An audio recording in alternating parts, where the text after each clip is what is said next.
DSM గారు, dollar Shyamala గారు, మీరు జబర్దస్త్ ప్రోగ్రాంలు లేకపోతే శ్రీదేవి డాలర్ ప్రోగ్రాంలు ఇంకో ప్రోగ్రాంలో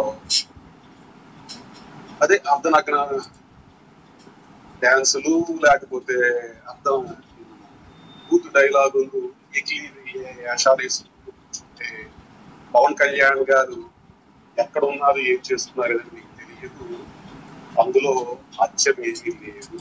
కరెక్టే అన్న. అసలు పవన్ కళ్యాణ్ గారు ఎప్పుడు ఎక్కడ డాన్స్ వేయలేదు. ఎప్పుడు అదేదో సినిమా ఉంటదంట, అందుట్లో శారీ కట్టుకుని ఎట్లెట్లా నాట్లు కట్టుకుని ఎట్లా ఎట్లా ఎట్లా డాన్స్ చేస్తాడు. ఏ సినిమా అన్నది?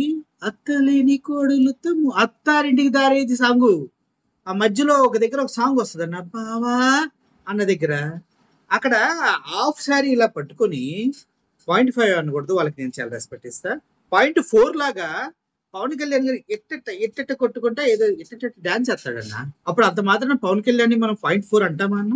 అనం కదా. ఇప్పుడు శ్యామ్లా గారు ఆవిడ గుర్తు ఆవిడ చేసుకుంటున్నా, దాన్ని నువ్వెవడో దాన్ని కెలకటానికి, దాని గురించి మాట్లాడటానికి నువ్వెవడరా?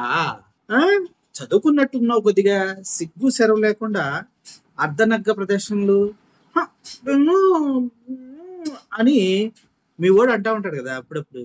0.5 లాగా పరిగెడతారు, చేతులు ఇట్టు పెట్టి అప్పుడు చిగ్గేస్తుంది, ఇవన్నీ మీ వాడు అంటారు. అంత మాత్రం 0.5 అనలేం కదా బాసు.